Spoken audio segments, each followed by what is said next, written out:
في أحداث مفاجئة قد تخض مواليد الحمل.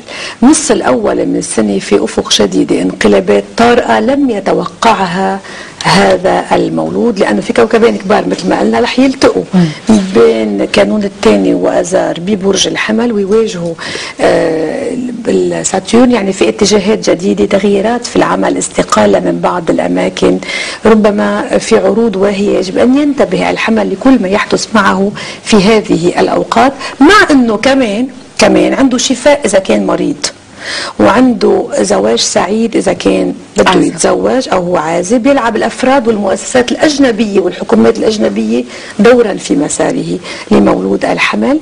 بيعرف تغييرات بمكان إقامته، أسفار كتيرة، بتعرفوا حدا الحمل كتير بيهتم فيه، أسفار كتيرة تاخده على البعيد.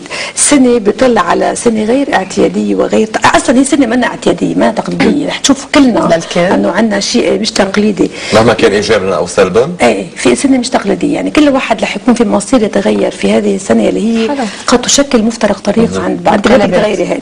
بدي أغير كل شيء. لحية ماشي لحية ماشي تغير حياتها، يعني كل الحياة كيف ماشي الناس كيف صاروا بدك تغيري بالحياة يعني التغيير بدي يصير تغيير بالاصلاح. هلا بدل اورانوس للحمل بدي اقول له انه في عنده انفصال صغير، انفصال، رحيل، سفر لفتره قصيره او بعاد شخص عنه بسبب شيء طارئ قد يحصل معه بهالفتره. بس في تجميد لبعض العلاقات، يعني في علاقات بدها تتجمد فتره، بكره بقولوا كيف مثل ما قلت بالاول شو عم بتقولي صارت بالاخر. شهر اذار في عنده بشرى على الصعيد العاطفي بحياته، او غرام من النظره الاولى. بتامنوا بالغرام من النظره الاولى؟ طبعا. طيب وقال اذا ان الحب الذي يولد من النظره الاولى لا يمكن ان يموت. حلو. واذا الحب قال ما ولد من اول نظره ما في حب،